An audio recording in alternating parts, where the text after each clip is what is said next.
Hello everybody, John here, and today on the XK8 Show we've got alternate Growler badges, we've got exploding prop shaft disc drives, and we've got a Burberry Jaguar, and much more. So stick with us on the XK8 Show.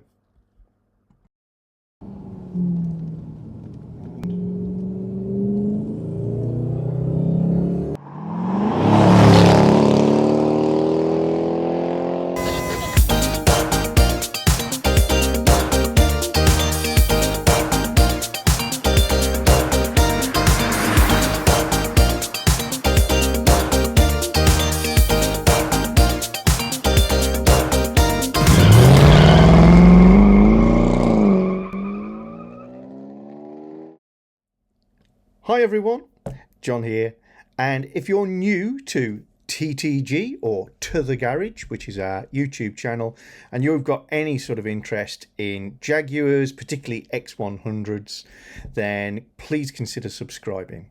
Today is one of our XK8 Show episodes, which means we're looking at news, videos, clips sent in by our subscribers, giving us all sorts of interesting stuff to look at connected with our favourite car, the X100, XK8 and XKR. Let's get straight into it.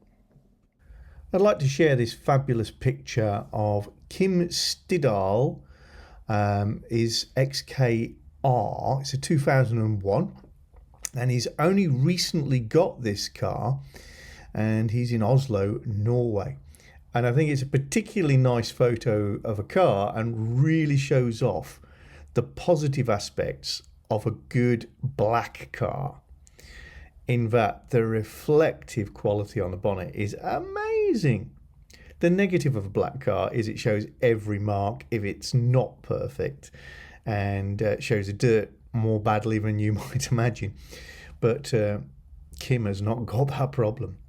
He's also sent a picture of himself with his To The Garage beanie on. Another great shot. Fabulously dramatic backdrop. This is Tromsø, also in Norway. And the full majesty of the shot and the scale of it only becomes apparent when you notice the road bridge in the background, which gives you that scale. Thanks, Kim. Great pictures. And thanks for your kind messages on email. I need to give thanks to Christian Breitkopf in Austria, Vienna specifically, for this wonderful gift I received earlier in the year. So this is what you call a good attitude, in my opinion. So Christian's car did not make it, or at least a picture didn't make it into our top 12 for the 2022 calendar. So rather than get bitter, he got even and created his own calendar made up entirely of his own car. Christian's car is called Surgato, but made 2 copies and sent me one. How great is that? So I've got this absolutely wonderful calendar that shares all sorts of moments from Christian's first year with his XK8. And not only have we got to compliment him on a wonderful car and some great photos, including the photo he sent in for the competition, but wasn't voted as one of the top 12 this time. His images are great. Look at this. You could stare around that photo for ages looking what's in the workshop of a Jaguar independent fixing his car. Beautiful artistry. Going to see lots of nice shots of Austria. But also, the quality of the calendar is brilliant. It's all printed on Fuji colour, beautiful paper. I've got to say is probably something that if I tried to do it in the volume I'd want to do it rather than 1 or 2. It would put me in financial hardship, plus we would have a limited number of folk who would want to ever purchase one. But this is a wonderful calendar and such a wonderful gift. Thank you so much, Christian. Really appreciate it. And as I said, there's no way I wasn't going to share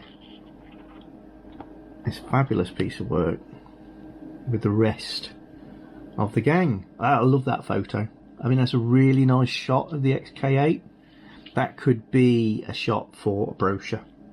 Even down to Christian's driving gloves position on the centre console there. Lovely. And look at that one. Cat and cat.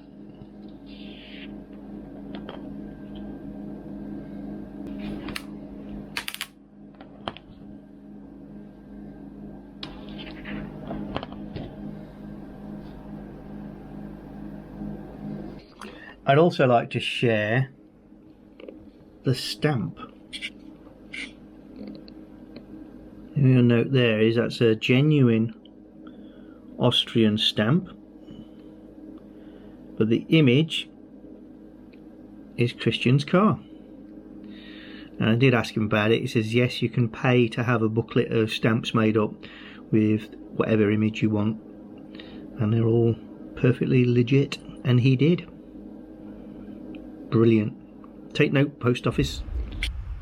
Now, one of the questions I'm asked really regularly, and I really don't mind, people can ask me as many questions as like, as many times as they like, is have I got some sort of weird manual that nobody else has got that means I can look up the answers to all these questions?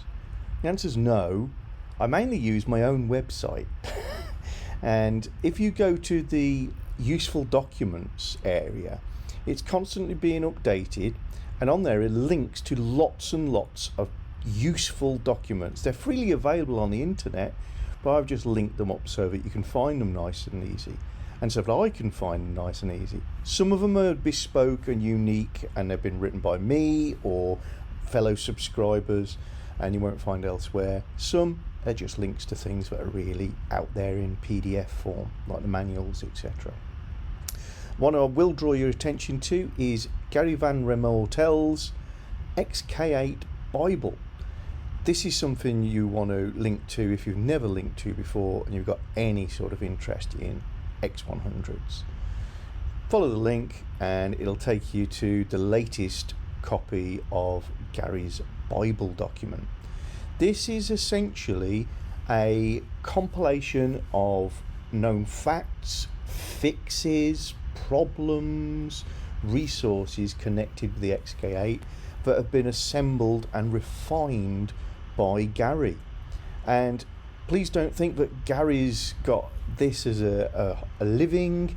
He, like myself, is an enthusiastic amateur who's put this together based around his experience of his vehicle. So yes, it's slightly more 4.2 and later XK8 centric, but most of the stuff in there applies. I went straight to the bit on Guibos, or rubber cush drives, because of an interesting bit that's coming up later in this video, and I used this as the reference. I'll even put a QR code link on screen now that you can use to go direct to it. Next, it was great to receive a little article from Dr. Kurt Jürgen from Saarbrücken in Germany. His car is the Amaranth, or purple, car in the background of this shot. It's a 1998 XK8 convertible, and he's owned it for about 7 years. Genuinely one of my favourite colours, Amaranth, beautiful and uncommon. The other car in the foreground belongs to his brother-in-law, and ironically, although he bought that after, his car was manufactured just 2 weeks later than Kurt's. Kurt's done some nice mods to the car. He's added a Leaper badge on the front. He's changed the plinth above the number plate over to the later Mark II style, which, if you've had a go at it, as you can see, it is a little more involved than you might imagine. Made a nice, neat job.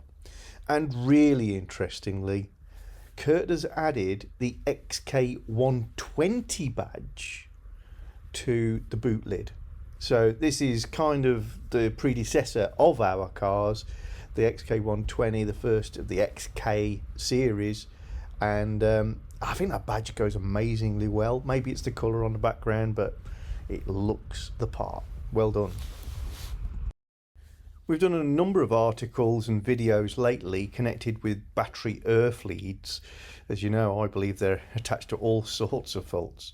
Well, Kevin McElligott, who's a serial Jag owner, as you see from these nice pictures, he had a problem with his XKR where the sound system was intermittently stopping and starting and doing all sorts of weird things. He ended up swapping 2 second-hand head units and built up quite a bill with the garages before he decided to change his earth lead based on the strength of the videos we'd been sharing and the comments from other subscribers who'd had really random issues. Sure enough, it's working just fine. Check out your earth leads. They look fine, but they're not, and they're a real common source of weird and wonderful electrical faults on our cars. Terry Collins recently did a swap out of his 8-year-old battery for a nice new Yuasa, and whilst tightening up the earth and positive leads back on his battery, he noticed that the curved section that clamps the battery terminal on the positive lead had broken off, and therefore he weren't able to fully tighten the clamp. And he nor I has ever seen that failure mode on a battery lead before. So yeah, even check the clamps on your positive leads. Now on to some really interesting images from Andrew Graham. He's got a late model XKRS Stratstone coupe, and his car is fitted with button gear shift. Now this is not unique, there are systems and kits out there, and Andrew believes it to be a racing green conversion, but he sent the pictures to me and I've had a look, and I've also compared them with images from one of our Friends of the Channel's channel. So go over to ONDR Modural if you've not been there before. I'll put a link in the description below, and that's run by Damian. He's put together a great video on the racing green button shift conversion, and I don't think that this is that. If it is, it's a very early example or prototype example, or one that's been a little bit messed with. So the buttons on the back of the steering wheel, as you can see, are supported on brackets, whereas they're integrated into the wheel on all of the images I've ever seen of button shift cars. It does have, though, the little gear indicator on the dashboard, and it has an unmarked switch down on the center console area, which I would believe to be the arming button or trigger to get those to work. But yeah, if anybody knows which system this is or has any other guidance, then get in touch and I'll obviously share it.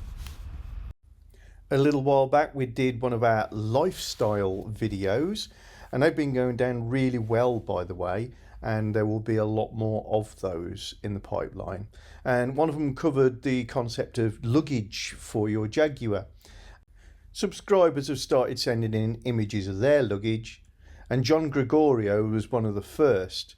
He's worked in marketing, clients have been Jaguar and Hartmann, and he bought himself a carbon fibre edition XK8, and back in the day he bought Hartmann luggage, and this is his luggage. It's tweed and leather and is really, really good stuff. If you're not familiar with Hartmann as a brand, check them out.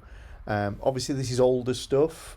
Some of the newer stuff leans maybe a little bit more towards hard shell cases and wheelie trolleys, etc., but they still do some of the traditional stuff as well. So beautiful kit, John, thanks so much for sharing. I wholeheartedly agree with your choice. I like my leather, but tweed is such a great thing, and matched with some leather, brilliant. Last year we had a video about modifying the side reflectors on your XK8, and we had lots of great debate about what's the best thing to do. I swapped mine from gingercators, as I would call them, to the clear reflector lenses. Other people had painted them body coloured, some people had deleted them and filled the bodywork. Lots of interesting things have gone on. You can illuminate them. I think, following the pictures I've been sent by John Slade, I've found the ultimate now. I really like this, John. And what he's done is he's sprayed his reflectors body coloured. Fortunately for him, he's got a black car, so that's quite easy. And he's added the leapers, three-dimensional leapers from a Jaguar XF, the 90mm long ones. And I think that looks superb.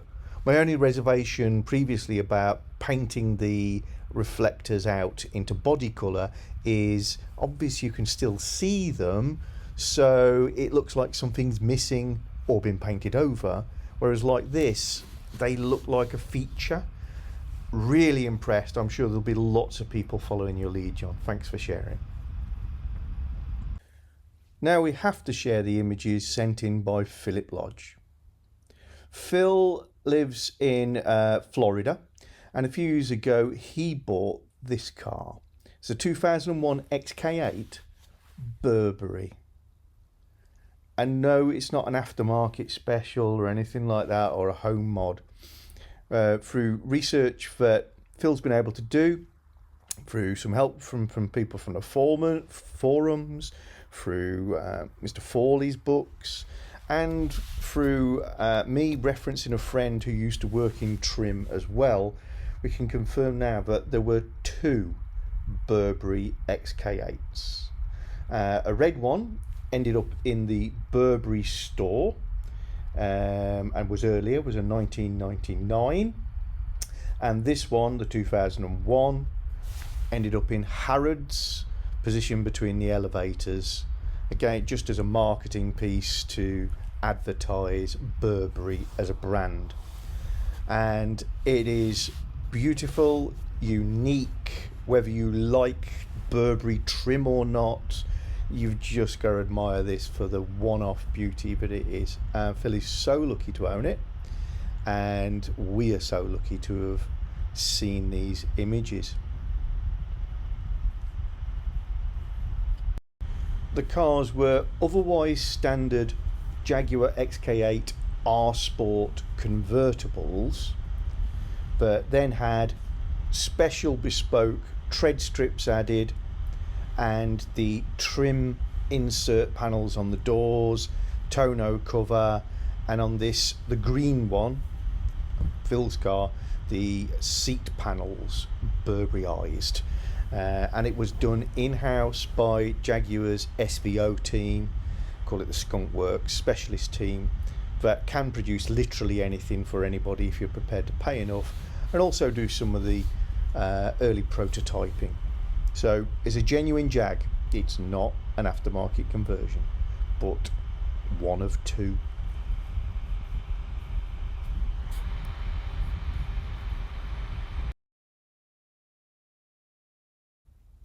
Another of our subscribers, known to me only as NCK Orleans, has been putting together a respray for their XK8 and has simply sent me the message, "What do you think?" And to be honest, I really don't know. I think I like it, but I thought I'd just throw it open to you folk. What do we think? For our next story, we go to Glenn Gray in Canada with his 1997 coupe called Emma. And Glenn got this from a Japanese import market and drove it for about 8 months before starting to notice a bit of clunking when he came off the drive, took his foot off the throttle. And while he was looking underneath one day, he saw all this string dangling down and thought he'd got squirrels nesting or something else. What was actually happening was that his car had had a complete and utter Guibo failure. The Guibo or cush drive or rubber disc drive is basically just a big heavy rubber disc with fibres inside it and inserted vulcanized in metal spacers that is part of your prop shaft, and it stops it being one solid shaft and takes up some of the vibrations and instantaneous torque when you go from drive to overrun. And they do wear out. They do cause vibrations typically as they start to crack, but I have never ever seen a Guibo dissolve. Anybody got any idea what happened here? Now luckily the prop shaft didn't fall off and it's been fixed now and we're all happy again and Emma is in good fettle. But anybody got any concept of what could possibly have caused this? Has anybody ever seen this sort of thing elsewhere? Of almost equal note is the fact that the strings which have been thrashing around on the prop shaft had started to cut through the cable, the loom if you like, that was heading to the gearbox, so it could have caused some real damage. We've been talking about headlights quite a lot recently in the videos, and for this final video we're going to look at David Marshall, who's recently bought this XK8. As you see, it's an early XK8 coupe, nice colour, bought very cheaply in the knowledge that it had a few issues for MOT. You can see some work going on the sides. But part of it included the fact that he hasn't got much silver left on the reflectors of the actual driving light rather than the surrounds that I was looking at. So hasn't had to dismantle the glass from the plastic to get at these items. So he's got to re-silver those, and he's also got the same issue as so many others. When you remove the headlights, you recognise that the brass ferrule has broken out from underneath the headlight, the one that is so difficult to get at and tends to seize into the ferrule, the bolt does, and when you try and remove it you just break the plastic. So David's managed to rebuild that ferrule. He's used what appears to be some aluminium mesh, a sort of thing you'd use for bodywork, along with some resin, put it all back together, new bolt in it, lots of copper grease, and working a treat. So well done David, and good luck with the challenge of getting your car fully fettled and ending up with a real budget mile bruiser. If you're enjoying our channel, then don't forget to subscribe and click the little bell icon so you get notifications of new videos. And please give us a thumbs up or thumbs down, and you can share the videos.